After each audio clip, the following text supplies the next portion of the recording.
and most of the board is ready. So welcome, Chief Sylvester, Captain Giorgio. It's a pleasure to virtually see you.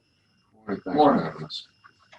Do you want us to start running through? We'll start with revenues, or how do we? That sounds good. I'm not really sure where we're going. Go ahead and start with revenues. That makes perfect sense. So this budget really represents what we put in annually is a relatively lean budget in terms of the things we're asking for. We typically don't come, in fact, for a number of years now, we haven't come with any increases that weren't specific to individual projects. On the downside this year, we've seen some fairly significant losses of revenue, so probably a fair place to start and get the bad news out of the way. Our first revenue line is transport of prisoners. That is an intermunicipal agreement with Westchester County whereby we transport prisoners and we are reimbursed for the staff time for that. As you can see, that's down by nearly 80%, or 75% at least this year. We reduced a little bit more even next year. That is a result of two things. Number one, the courts were closed for quite some time. And number two is really the bail reform issue. Just about no one is being remanded to the jail, so there's really no need to transport anybody there anymore. So that is the reason for the reduction in revenue, and that's our projection for next year, that there'll be even less people held then. So that's how we come to that one. The next line is police fees and photocopies. That one appears that we've done very well on that. We are not, in fact, selling lots of photocopies. What that is a revenue line that was essentially created last year by Lieutenant Damiano with a program through LexisNexis that allows for automatic generation of accident reports. So our department still consistently provides the free service that if people call and ask for an accident report, come to headquarters and ask for a copy of an accident report, or if they email records@austinpolice.com, they can continue to get their accident reports for free. However, we were processing a high number of requests for insurance companies who are, they want their accident reports 24 hours a day, or for any resident that wants it 24 hours a day. So through LexisNexis's Crash Logic, people can go on and for, I believe it's $18, you can get your accident report 24/7, 365 that way. The free version typically is delivered within minutes on a business day. You may have to wait on the weekends when the clerk is off for Monday morning to get a copy of your accident report. But this revenue line, in large part, is funded through insurance companies that are paying the fee to get the accident report on an automatic basis. Although a handful of residents do choose to do that if they, particularly in the evening hours and weekend hours when people are looking to, they want their accident report immediately. So some people take advantage of that, but in large part, it's insurance companies. So that's that line. Police fees and photographs. We have not had the need to sell photographs here pretty much since they've gone fully digital. So that's the reason for that line being low, although occasionally for foils and things like that, there are charges there. Taxi cab inspections, they stay relatively standard. We recommend an increase in that for next year because we have a lot of taxi cabs. They've not been completed yet this year. That was delayed due to COVID when many of the non-essential staff were sent home. The clerk's office was closed for quite some time.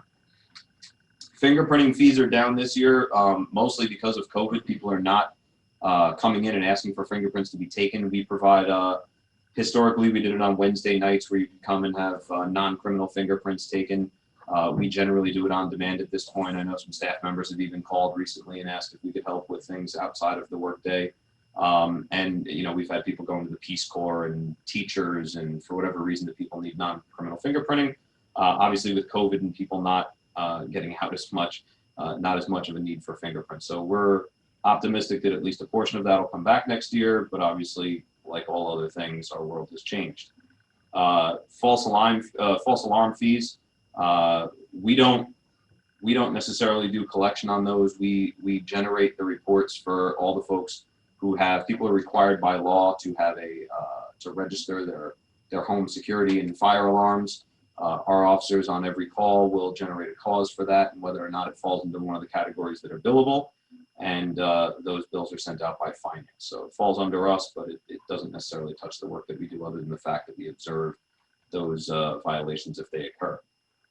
Parking meters, obviously that's a big one, and with all that we've talked about, we're optimistic that we're going to make some progress with that next year. But during COVID, parking enforcement was considered non-essential staff, and in large part that was because there was nobody parking on Main Street. So there's really as a balance of safety versus necessity of the work, there really wasn't as much for them to be doing. So many of our civilian employees were sent home for a period of time when non-essential workers were required to be cut down.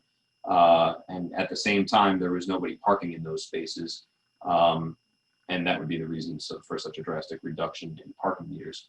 We are optimistic that with the new metering program coming in next year, that there's a big upside in this for the community.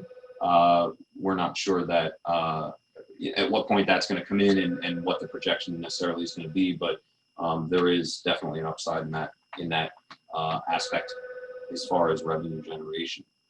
Moving down, the IMA with the town is a contractual obligation that the town has, so that fee is set from year to year, and it's based on that 4-year outlook. And that does start low and move up in order to account for officers that are working with us becoming more senior and salaries raising based on that. The next line there is tied to that. Where are we in the 4-year cycle with the town? I believe we're in year 2. The current contract expires 2022. Right, year 2. Thanks. Fines and forfeitures are way down. The court was closed, and our projection for that being lower next year is based on the fact that for all the parking tickets that are being written, when they do finally catch up, many times you see through the plea bargaining process that things are balled together, and we're expecting a fair reduction in those fines just based on the need to clear the court calendar. So that's a little bit of a projection based on expectation, but in large part, those fines are down because there was no mechanism for collecting them. So fines continue to be collected for tickets that were paid with guilty pleas, but anybody who pled not guilty and held off had not had the opportunity to be heard. So it's right in line with what functional expectations should be, in that our revenues were fairly drastically reduced. I'm hopeful for a catch up on that as the court remains open, but like I said, when courts are open and people are getting tickets, they go and address their tickets as they go, or some people will wait and deal with late fees and stuff like that. But where you have people getting a number of tickets and the court's not open to hear those cases, you can expect, I would imagine that there would be fairly steep decreases in revenue per ticket there, just based on the fact that the plea bargaining process is going to be required to keep court efficiency and to get them through that period. So the revenue fund for the interfund revenue for water, that's for alarm monitoring, that generally represents the village funding our budget for the reason that we act as a monitoring system for all of the after hours functions for water department and for DPW. When there are alarms going off at any of the various pump stations, we are the answering point for all of those things to dispatch out DPW and water after hours. So that's the reason that's put into our budget.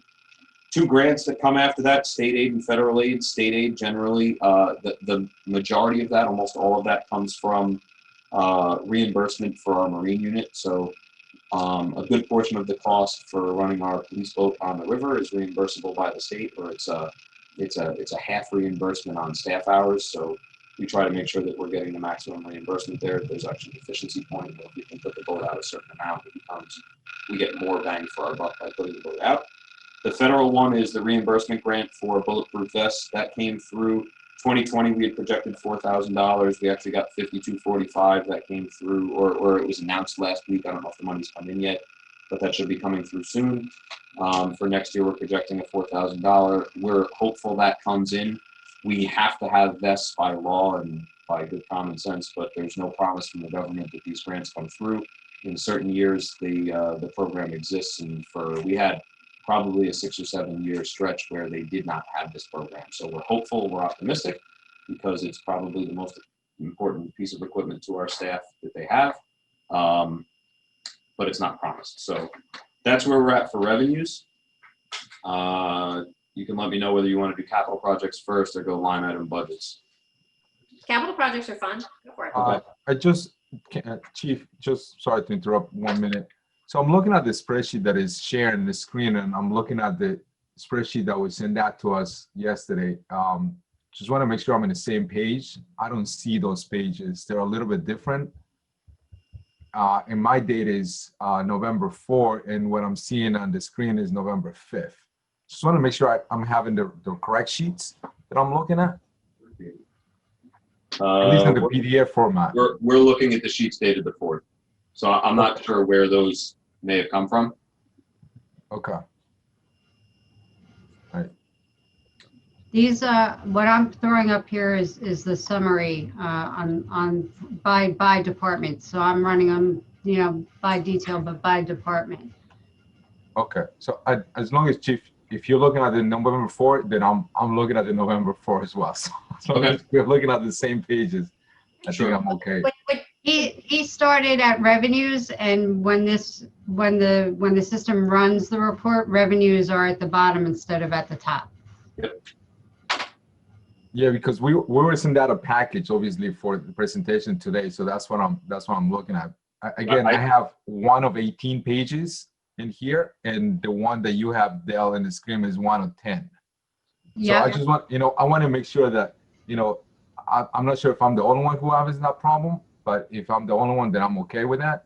Yep. No, Just want to make sure that everybody else is on the same page, I guess. Right. Yep. These are just going to be the control totals. Yes. Okay. All right. But it's the same information. Okay, no problem. But I actually did, because I was even like going to the revenues on our regular budget. I had some questions to the chief, if that's okay. Of course. Yep. All right. So let me go back on. So on the budget where we had the copies, Chief, when we were going over the photocopies, the photographs, the taxi cab inspections. So there was a line in here, the recommended for the copies was obviously 500, and the recommended was 3750 or 3750. I guess my question will be even to the chief or to Karen, is there a reason why we went over? I know the actuals for 2020 were 4100 plus. Is that the reason why you wanted to keep it as a 37? Yeah, so that's based on, so first off, you can see that came in 2019. We went up by a multiple of 10 there. That was where Support Services implemented this program of having accident reports available on demand, and that's where the revenue comes from. In terms of the amount of revenue for next year, I think 3750 is a conservative estimate that we put in there.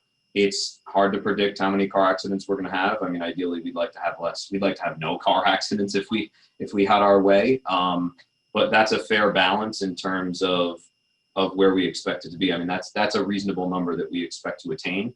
I don't know, if the board wants to increase that based on what the experience is. We've only had a very short run with this, and we don't have a long history, being that it's basically 2 years of experience with this program, trying to figure out what's possible with it. So that's the reason. I mean, it's minor stuff in comparison to the overall. I guess that my biggest question will be the safety inspections fees. So, and the actual, obviously we know is not to the end of 2020, correct? It's more like the third quarter, or where are we at? Because on the actual for the safety inspections, we have $29,000. The requested was 45,000 and the recommended was 45,000. But to the actual, we only have 29. Are we expecting that number to increase by the end of the year? What line are you talking about?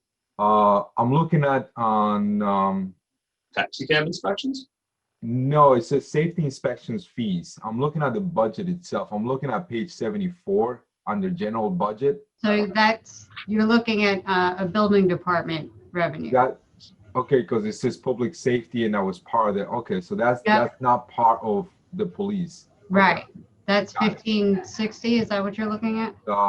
Yes, 1560, correct. Yep. That's going to be That was building. part of the public safety. Okay. Yep. got it. Because That was my other they question to that one. Okay.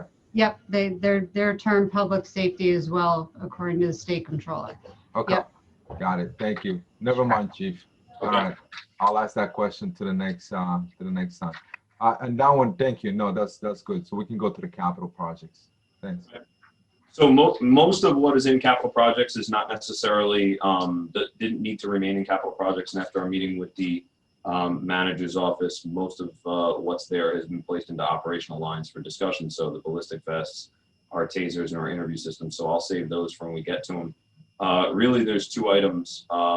One, I wanna highlight something that's put in for the 2022 budget first, just to get this conversation on the table, and it's $500,000 that's there for radio system upgrades.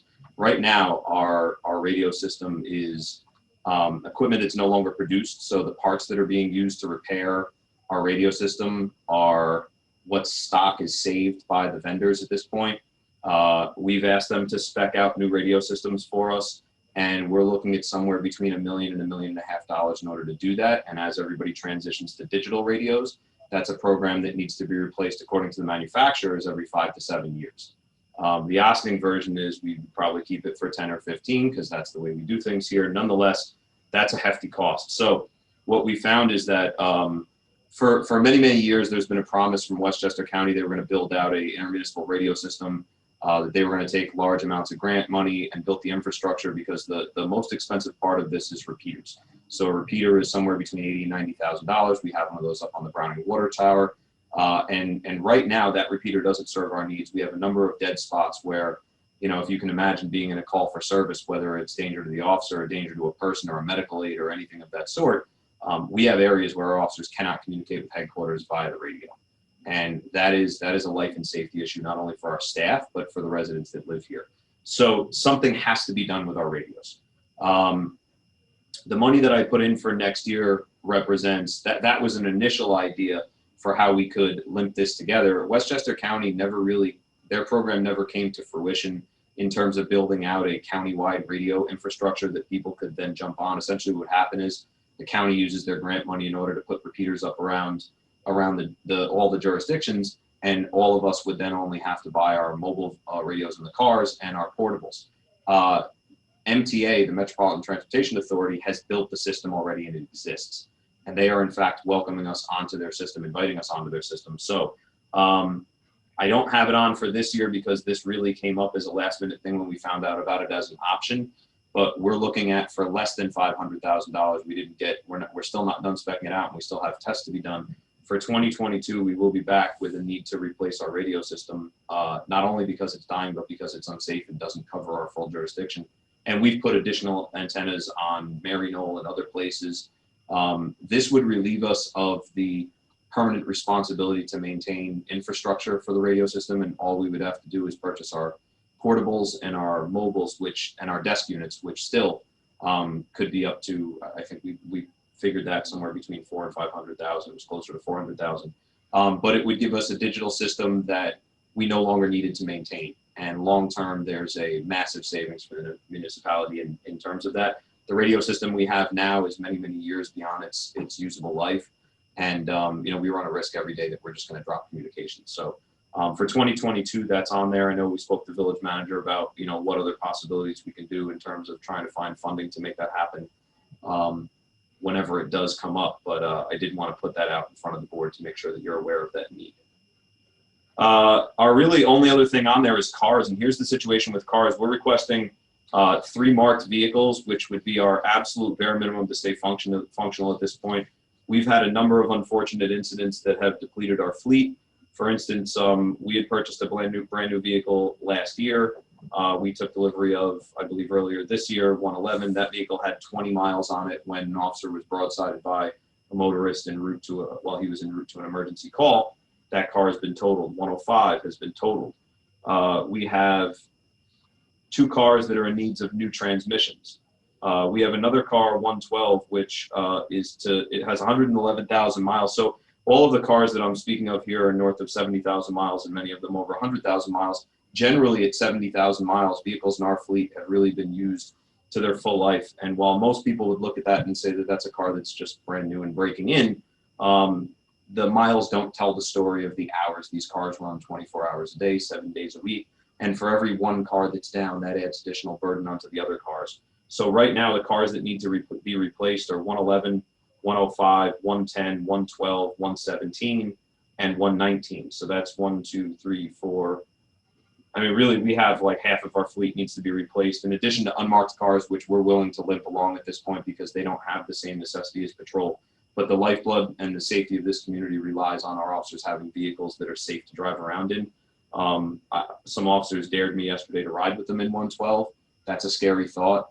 and the fact that they put it in those terms, that's concerning. So some of these cars are only being used for administrative tasks around the village. Certainly in the event that there was an emergency or a pursuit or something of that nature, most of these vehicles would not be suitable for that purpose. Set aside the fact that 2 of them are in need of transmission and 2 are fully out of the fleet as total losses.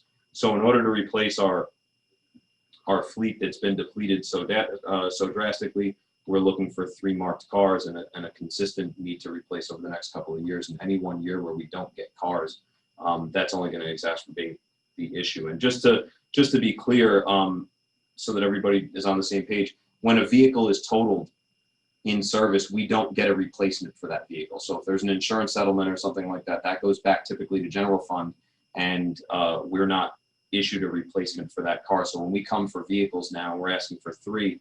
Essentially what we're asking for is 2 vehicles that already exist and we're totaled to be replaced. And then we're looking for 1 car to replace a car that's aged out. So we are in a bad way with vehicles right now. And this is probably one of our more important requests for this year's budget. Thank you, Chief. And actually, yeah, I was going to ask you about that portion in there. If we had replaced that vehicle that was total, but you just answered my question, so I appreciate that. Yeah, we have not. The other part that I mentioned earlier to Karen was pretty much, you usually, and I'm sure you have this, we like to have a list of all the vehicles. We usually have, I'm sorry? It was sent to finance. Okay, awesome. Thank you. So, and that's what I was asking Karen for her to provide, not just obviously the police department, but through the whole village, get a list of all the vehicles. We usually have that. It's just, we would like to see it. So in reality, you're only asking for 2 vehicles, correct? No, we're asking for 3. No, I know that. What I'm saying is, like, you're asking for a capital project of 2 vehicles. The other vehicle most likely is going to get paid by, the insurance that hopefully we got the money back from the vehicle that was total. I'm assuming that the officer wasn't at fault. No, these were calls where listen, I don't know that I would defer to Stuart as to whether or not we should be discussing the content of an accident that may be subject to litigation. Okay. I can only say that in terms of the police department's function for budget, it's never in the past been looked at as in those terms. In other words, that money typically goes back to general fund, so we wouldn't have any knowledge of what's recovered and how that's used, and all I know is what we're requesting. We do have a couple of vehicles coming right now, but the production has been so slowed and every municipality is dying for them that we still have not gotten our vehicles for this year yet. And I know it's irrelevant and probably not, but do we know what kind of vehicles are those getting? Because we usually, right now I've seen a Dodge out in the fleets. We tend to stay with, is there a reason why we changed to different manufacturers, I guess? Because it's the only thing we could get. Ford's gone to hybrids. We're ready for them. We're willing to take them. We asked to pass on them the first year they were produced to let everybody else work out the kinks. The kink now is you can't get one.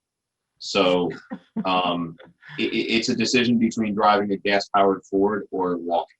And that was my question, because we talked about a little bit through the year, if the hybrids, what does that look like, if anything? Ford does not produce a gas-powered police car anymore. Not a full gas. They only have hybrids. Dodge hasn't gone to that yet, but you can't get Fords. And one of the issues of being a small municipality, we're considered like the biggest little municipality there is, which is a problem because our need is slightly higher than, say, like a Hastings or an Irvington that may buy 1 car a year, or maybe not even get a car every year. When we're looking for 3 cars every year, and you have someplace like Yonkers or White Plains that's buying 20 cars a year, they're a larger customer than we are, and we know for a fact that they're getting faster service than we are, but they have a higher need.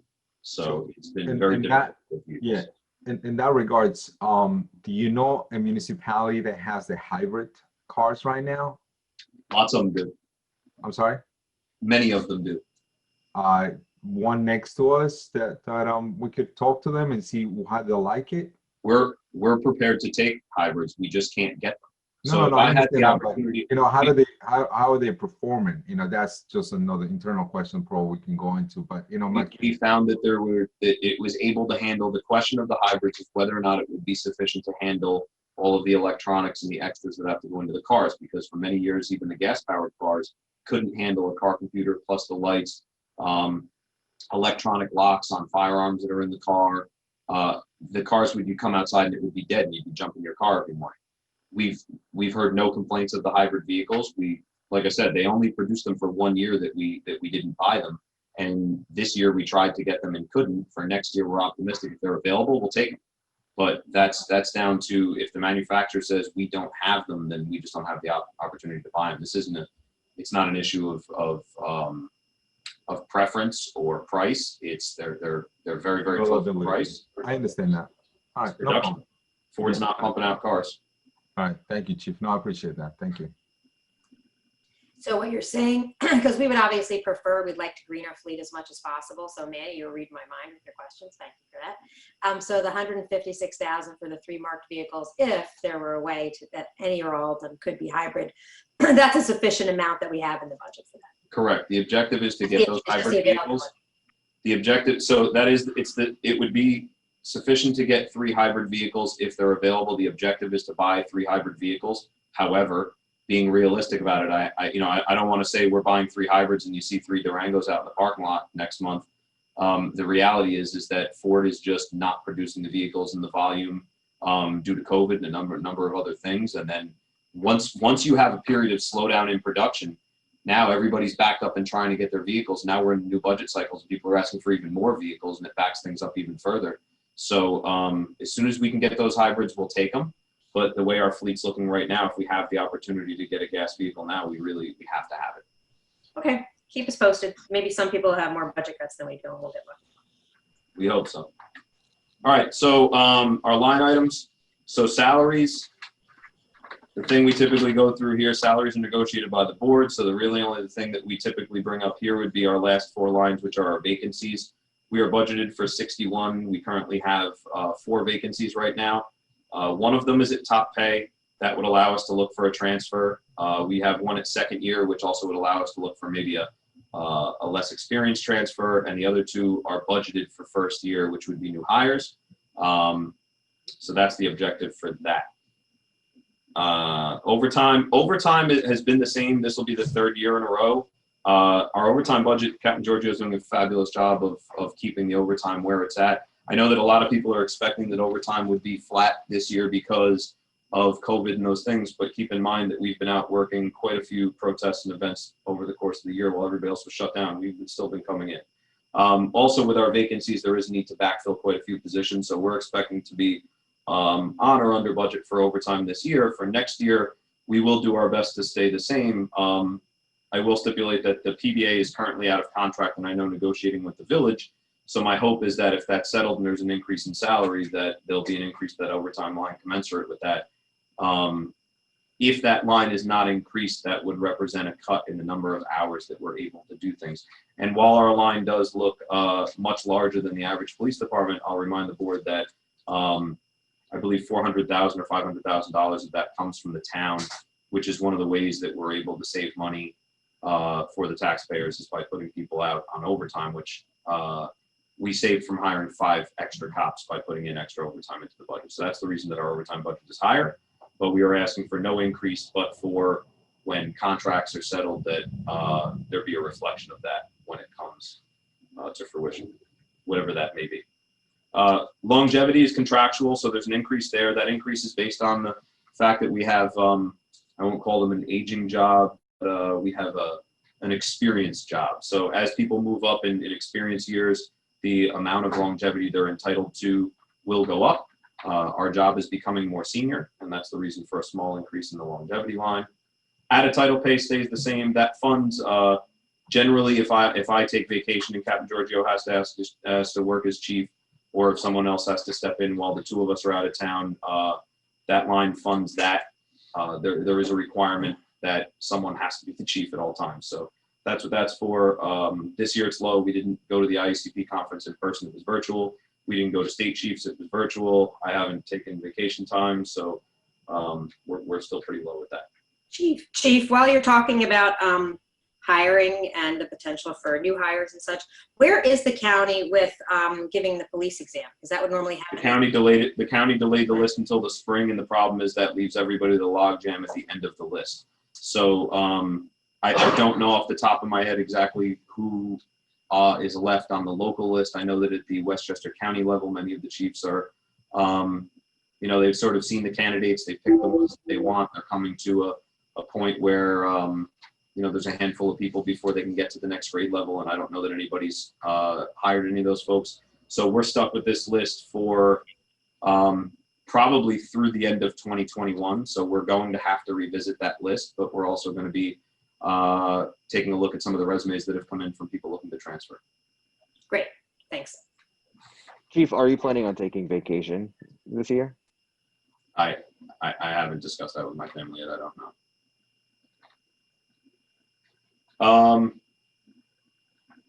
Where were we here? So sick incentive. There is a sick pay incentive for people that don't take sick time.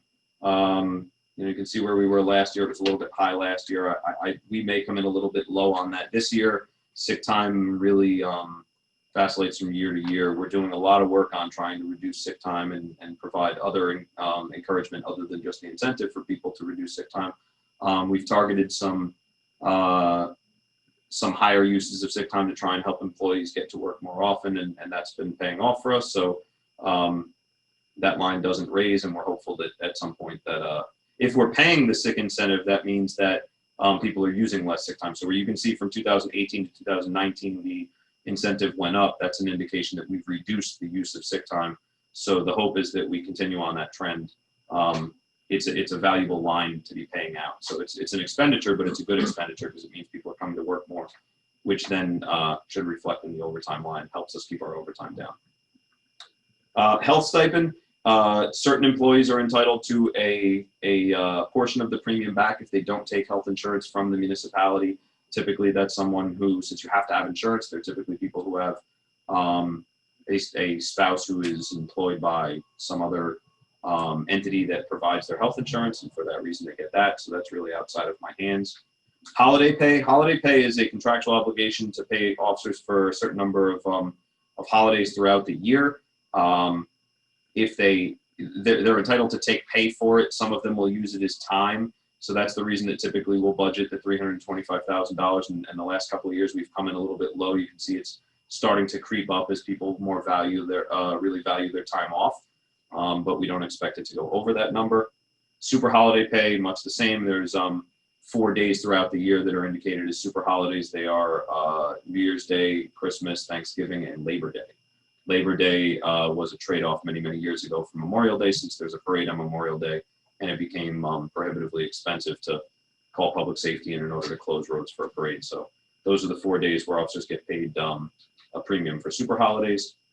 Personal time incentive. A number of years ago, the village negotiated for, a couple of years ago, the village negotiated for an incentive to officers who don't use personal days. You can cash out up to 3 of those. Again, that changes from year to year, but we've been fairly steady over the last couple of years. I suspect that it'll, we had sort of under budgeted for that the last 2 years. I expect it to come down this year because people are using those personal days. With COVID, people are really trying to do more stuff with their families, it seems. So we expect that to be on budget for this year and stay there for next. In lieu of vacation is contractual for me. That's a certain amount of my vacation time that I'm permitted to cash out, much like the other department heads in the CSEA. The language stipend. So the language stipend we've talked about for a number of years. It's $6,000. That is a contractual obligation. At $1,000 a piece for 6 officers to speak a second language. Generally, that's officers who speak Spanish, but we have over the years had officers that spoke a whole host of languages. I advertise regularly that people can go and get certified in their language and collect the stipend for reasons that escape me. We don't seem to fill that. So I will again, remind our officers that they're entitled to that. That said, I got to tell you, it's sort of it's characteristic of the people that work here. They'll overlook the $1,000 because they get busy with other things. But I can tell you that there's probably a dozen people here that walk around speaking other languages to people all day long and provide the service without the pay. So whoever that 6th person is, they ought to put in for it. But at the same time, that's not the number of people here who are bilingual or trilingual or any number of languages. Officer Rizzi represents half the languages in the world, I think. So I think if you speak a half a dozen languages, you still only get the language stipend once, but. Correct. You only get it once, but the point is that we don't only have 5 officers that have a second language. Thankfully, that I know we've done a really good job at expanding the number of people who are multilingual in the department. I know we only have 6 here in the budget, and that's been like that for a long time. But every time we talk about the PBA contract, we talk about making that unlimited. It's irrelevant because there's only 5 that are taking advantage of it. But does anybody remember if that's been changed in the PBA contract? It's not been moved in the last 20 years. Well, I know it hasn't been moved in the budget, but it hasn't been changed in the PBA contract? No, it is not. All right. All right, so moving on to the more interesting stuff here. So under 312201, that is our equipment line, and it's one of our larger lines, but you can see below the things that are covered there. So 15,000 has historically been our number for assorted equipment. That really is what the line represents, and other things have been packed on top of it.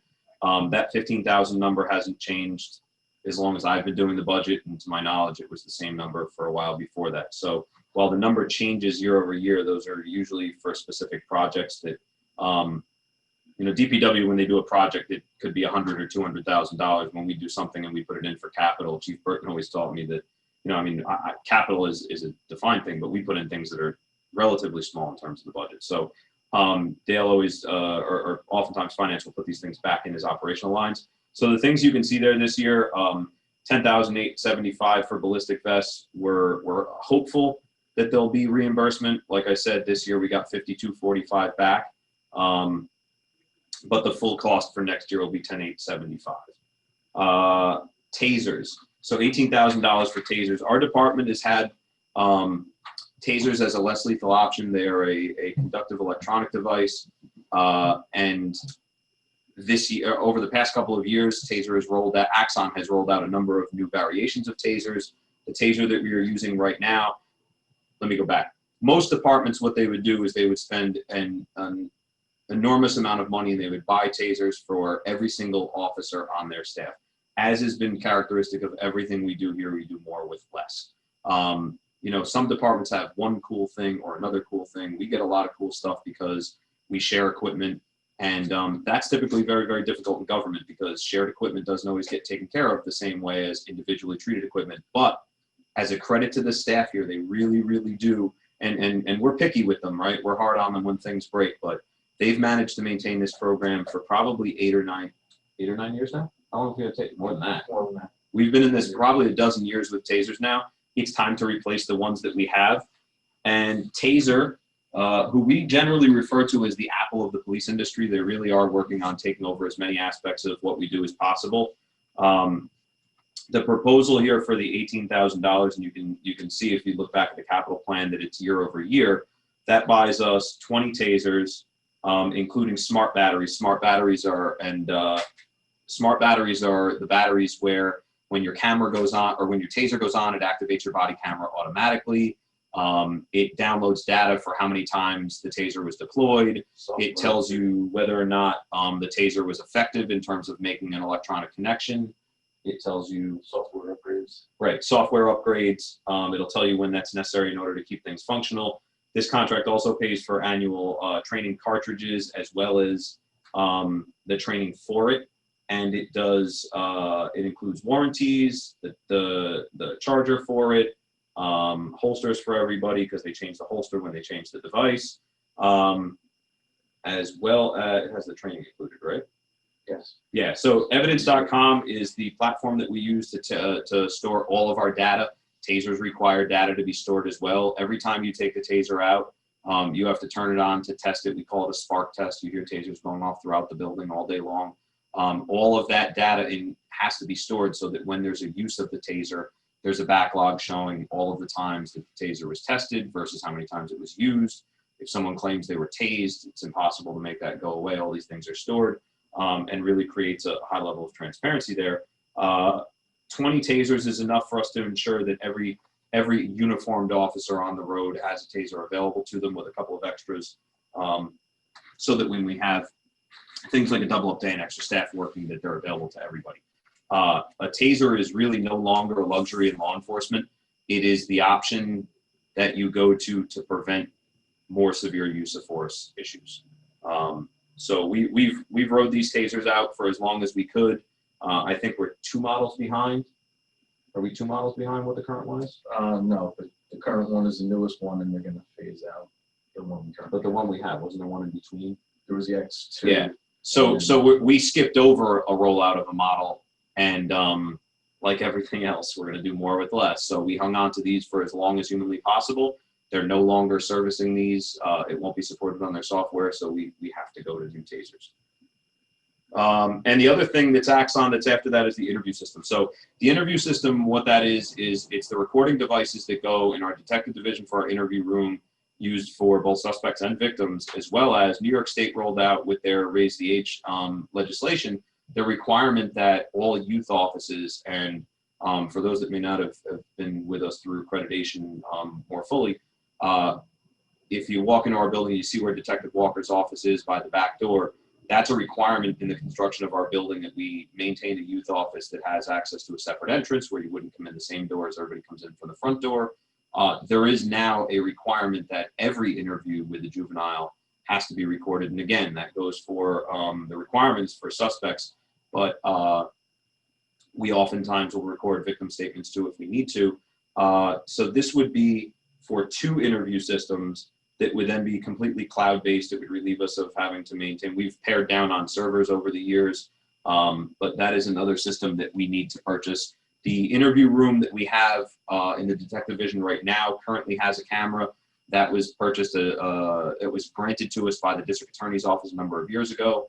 That system is failing, and one of the critical fails that we could have in a police department is having a serious crime where an interview takes place and the recording doesn't come through. That would be a serious issue for us in terms of liability and credibility. So the Axon evidence room is the second thing we're asking for. And like I said, Axon is really the Apple of the police world in a sense that they're looking for you to carry their body cameras and their tasers and their interview rooms. And eventually they're going to roll out a report writing software where a records management system would be through them, which we're hopeful will one day get completed. They've been promising it for another number of years. But we like Axon because, number one, their products tend to be foolproof. They really are the most user-friendly platform that you can find, and everything integrates together. Like I said, with the tasers and the body cameras, these things turn each other on. Our lights in the cars, when you activate the lights in your car, it activates your body camera and any other officer within 30 feet of you. So in terms of creating not only a clearer prosecution, but also transparency and, in line with all of the discovery requirements, this really is the most efficient way to do it. And Axon's goal, or at least their sales pitch, is to keep officers on the road more. Many of those things eliminate a lot of the need for sorting of videos. It's all automatic. So that's the reason we're asking for those things. Questions on any of that? Okay. All right, so moving on to 211 computers. That budget line is to maintain all of our hardware in our computer in our building. I believe we have something in the realm of like 40 or 50 workstations here, in addition to all of our surveillance cameras in the building and all the computers that run those. Quite a bit of our building is managed by our computer systems now. So we haven't spent much of that this year. Typically, we hold on to that till the end of the year. So you just don't know when computers are going to break. We try to save that for the end of the year and then make planned upgrades at that point if nothing fails. So in terms of equipment miscellaneous, that's not necessarily a deep dive from what we had in the past. Those lines, 260, typically $7,000 is for law enforcement equipment, things we have in the building, things we need to go on patrol. Where it was higher numbers in the past, those are because other projects, like we talked about tasers and interview rooms being plugged in on other lines. Other things were plugged in, so $7,000 has been the number there for, again, as long as I've been doing the budget and for a number of years prior to that, as far as my understanding is. So 402 is our telephones. We have a number of different systems that we maintain here. You can see them listed out there. So everything from our phone lines to our data lines, our 911 systems. We have a number of different costs that are incurred there. So that line's gone up a little bit as we had to increase our data line to a professional line in order to facilitate the transfer of evidence to the district attorney's office.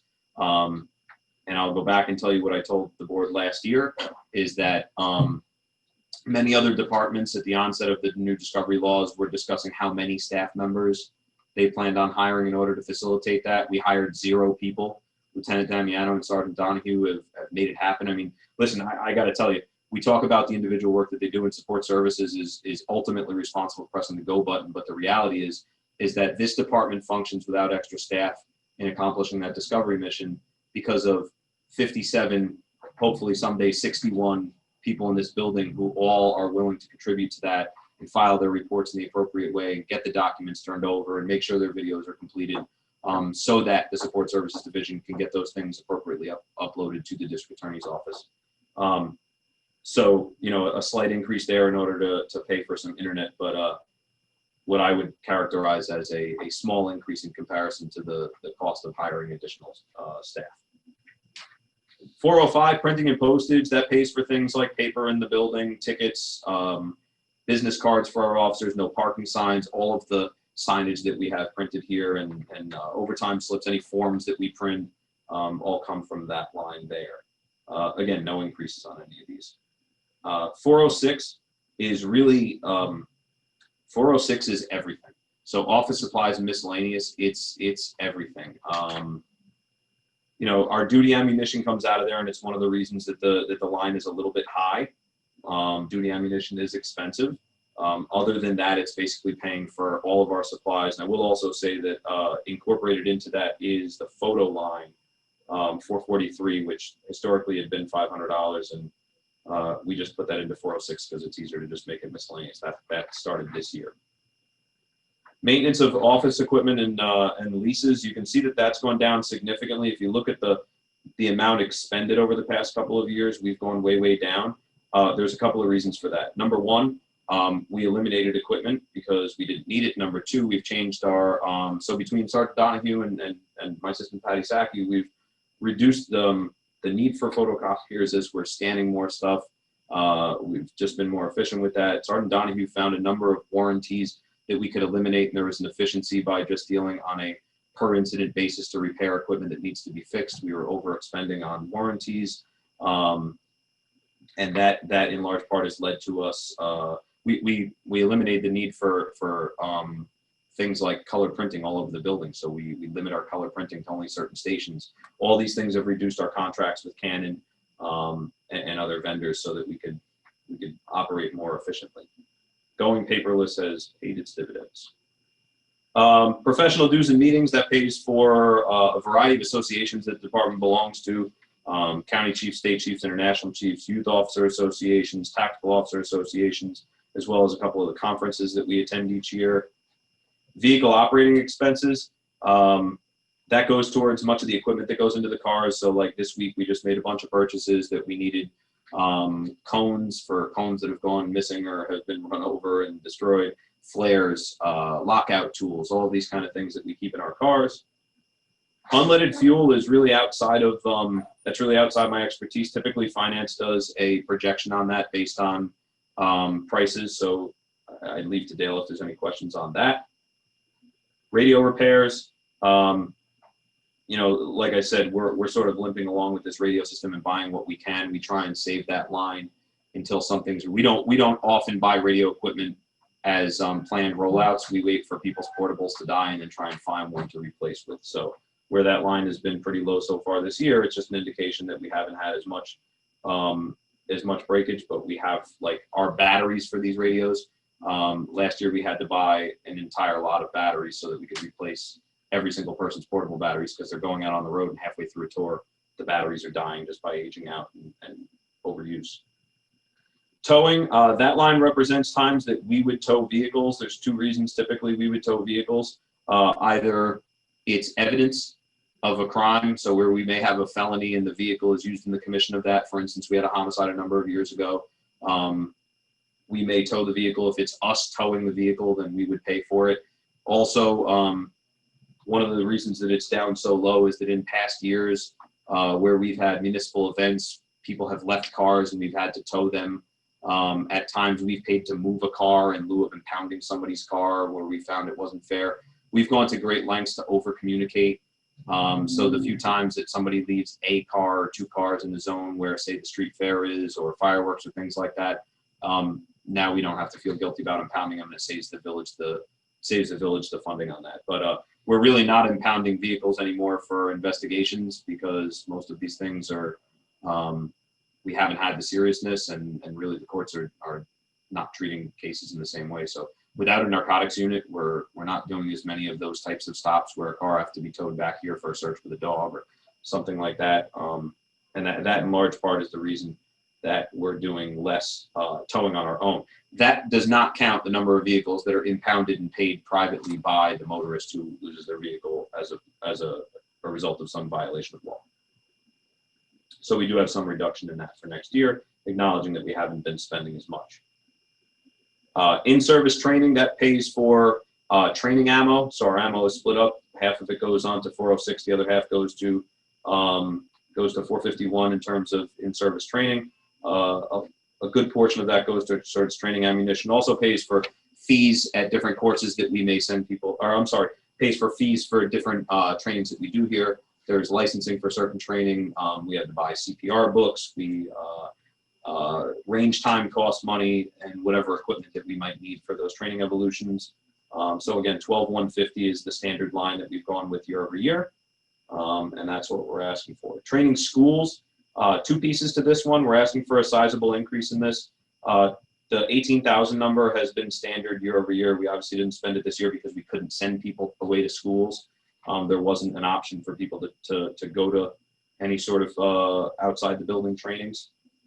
For next year, we're looking for that line to stay the same, but it's conveniently posted on the top line of the next page. If you look at page 6, is another evolution of implicit bias training with Dr. Bryant Marks. So we had done that in 2017. We're looking for that to come around again for a variety of reasons. Number one, many of our staff members that are here now were hired after 2017, so haven't had the opportunity to go through. Second, we know from discussions with Yonkers Police, and they're working with Yale Law School, there's a number of studies being shown that if this isn't a program that's done regularly, that the benefit from it is diluted. So we're looking to keep that on the forefront of people's minds. Obviously, Dr. Mark seems to know his market. His cost has gone up significantly from the last time he was here. I would only suggest to the board that this may be something that you may want to expand even further, albeit expensive, but it would likely be something that would be of benefit to at least other department heads, possibly to all staff, although I would imagine that all staff would be extremely expensive. And the only thing I'll say to that is that oftentimes people will try and save money by paring these down to auditorium style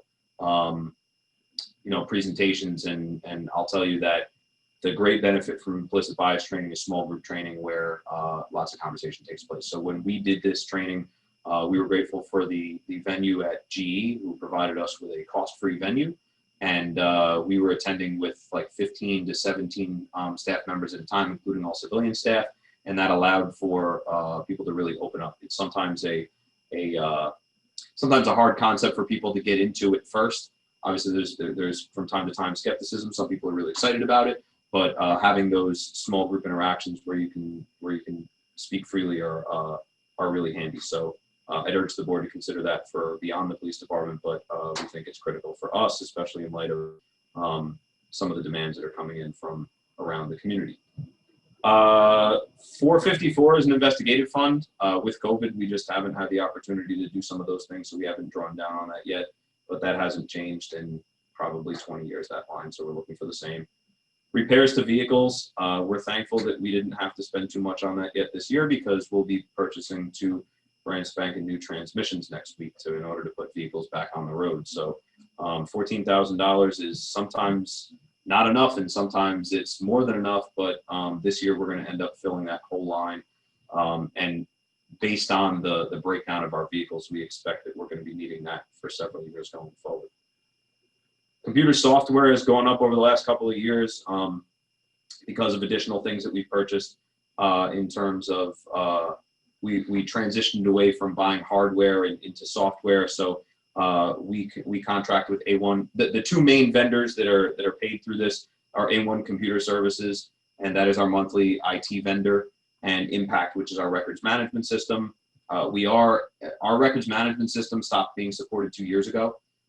It is glitchy, and our officers are frustrated. But one of the problems is that no one really makes a really great records management system. However, Westchester County Chiefs has spent a good portion of this year meeting with all of the vendors in the industry to try and find one that you can get the most jobs on. Right now, you have each municipality on a different records management system, which means that if a person has contact with our police department, the folks in Mount Pleasant wouldn't know that because they're all siloed in the individual municipalities. We are trying to encourage countywide everybody to get on a same platform so that these things can be used for investigative purposes. You can see who, what contact people have in other places.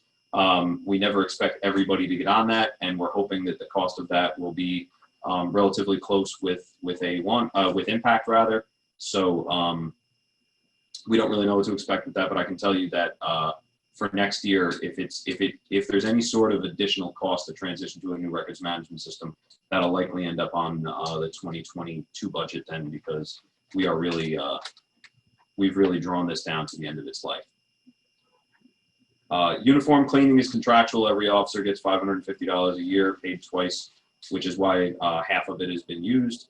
We'll probably come in a couple of dollars low just based on the vacancies. Uniforms, that goes towards every officer has a uniform allowance, one allowance for boots and one allowance for uniforms. Detectives have a different allowance, or plainclothes officers have a different allowance. And then there is a certain amount of money packaged on top of that in order to fund for anybody assigned to a specialty unit or new hires, which are obviously much more expensive than the annual maintenance fee that we pay to people. Again, none of those lines have changed. You can see year over year over year, they tend to stay the same. All right, so now the next, that ends the police department proper in terms of budget. The next lines go on to civilian staff, who are equally important to us here, and we love them dearly, just like the rest of our uniform staff. The number of, you listening there, Patty? We care about you. Yep. So our staff in terms of salaries for our civilian staff, that's there's no change to the people that fill those lines. There is some increase in that some of our officers or some of our staff members on the civilian side are reaching next steps in seniority, so some of those salaries have increased. There is a possibility of at any time, there's a possibility of a number of retirements. As of right now, both from the police department and from our civilian staff, we have no confirmed retirements, but we have many staff members who are certainly qualified for it. And if they so choose to take advantage of that retirement, we may have openings, but as of right now, nothing that we're announcing. The overtime line, obviously, they've been very down this year because they weren't here. So we sent most of our civilian staff home this year, so not a need for an overtime this year. Typically, they fill a lot of roles for us. Our civilian staff really does a fantastic job of picking up the slack on all sorts of utility posts. Right now, where we're in the process of hiring additional school crossing guards to replace people that are no longer working here, our civilian staff will oftentimes take those posts and help out with things like that. They work the street fair at helping people cross there, and then doing traffic at 4th of July. They work doing traffic there. So we really get a fabulous bang for the buck with our civilian staff. They hop in and dispatch even when it's not their role. Really tremendous people that we have here, and we're lucky to have every one of them. Longevity, again, that's contractual stuff, and you can see the breakdown of who gets what. Sick pay incentive. Based on who gets there, you can see who's entitled to that and how that's come to in terms of what the expectation is for paying out. So for part-time, that line is our school crossing guards. I've included a small increase there. Historically, in every year that I've ever seen the budget, the school crossing guards are granted an increase commensurate with what the CSEA got in that year. So the increase in the school crossing guards would be in line with that. You can see this year we came in last year, the last 2 years, we've been low on our expenditure for crossing guards. This year, very low because school was closed down. And on Wednesdays, we're all virtual at this point. But we do have openings that we need to fill. So where we haven't expended is not because we don't need the money, but it's necessarily because we've had vacancies that we didn't have an opportunity to fill. We did post for that. So we have a number of people who've applied.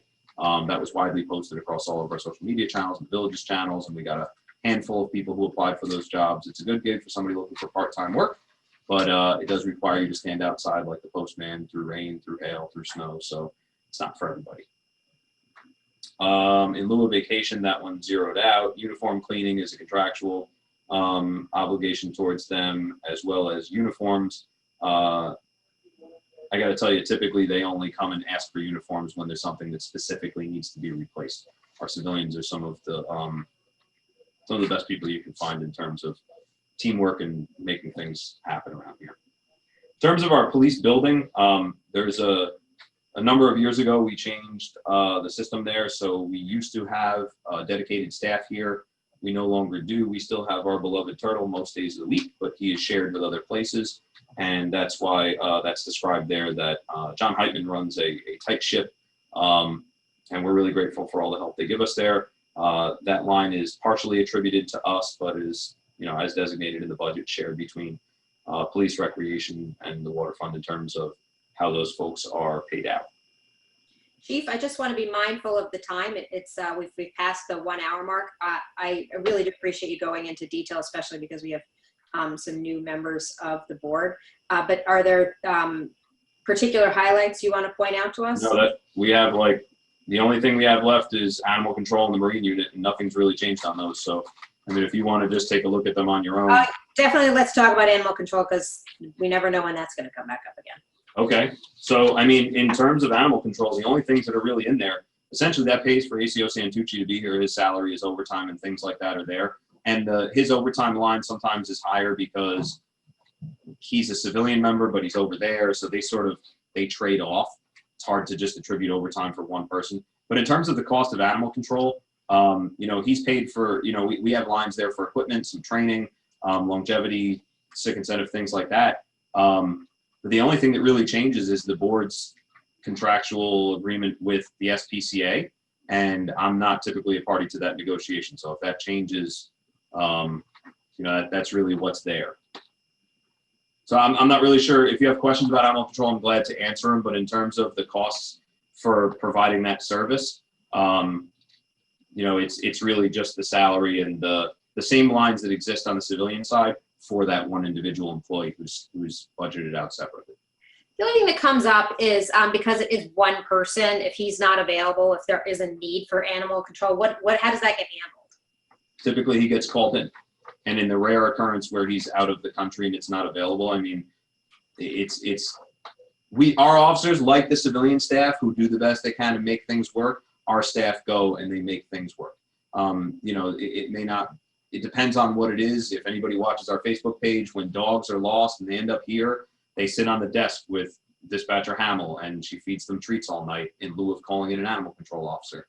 We really do make it work. If you have a spotted owl stuck in your bathroom, we would probably have you call a wildlife expert in the unique circumstance where the ACO is he likes to play golf. He's out playing golf and we can't find him because he's out of state.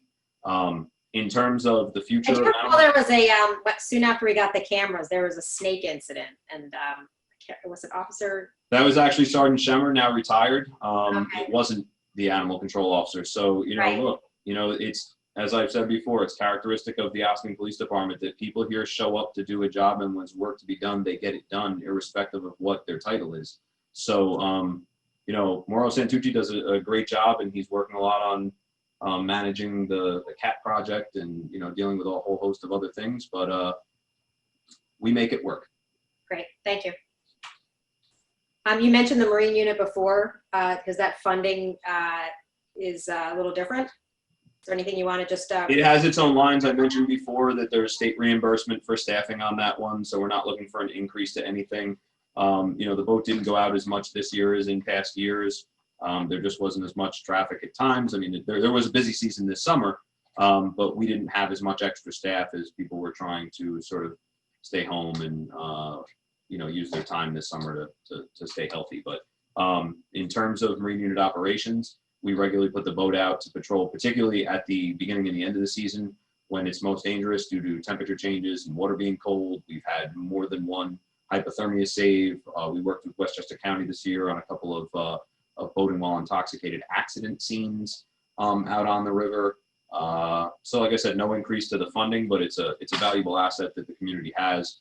I hope someday to be able to put a proposal in front of the board that would be a shared resource with the fire department, as we've discussed in the past.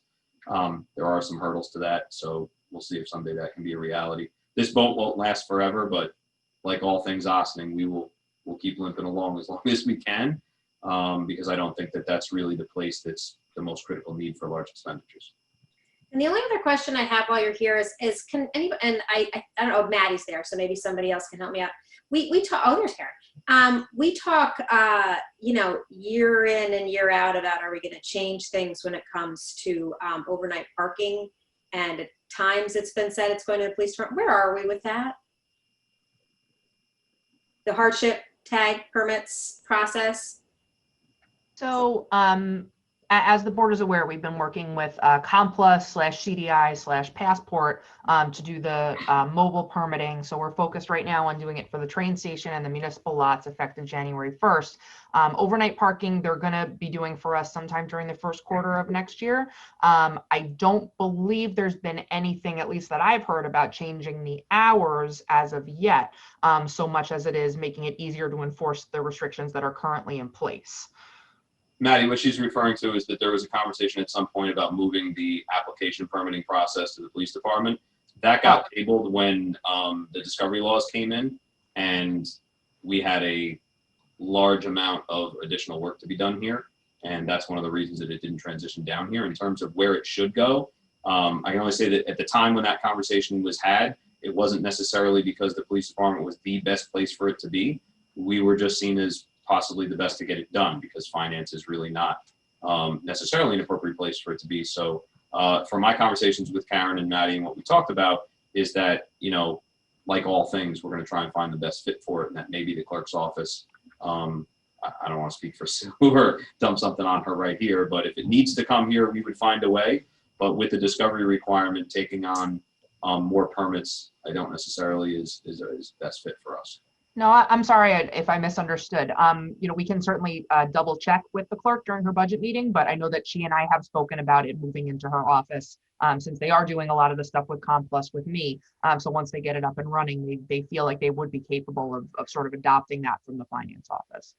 Great. I'd love to have it in the place that makes sense, because we've had years of conversations about where it should be. All right. Chief, is there anything else you want to let us know before we wrap up your department? No, that's all. Thank you for having us today. Does anybody else have questions for the chief or the captain before we move on to whatever's next? Just thank you.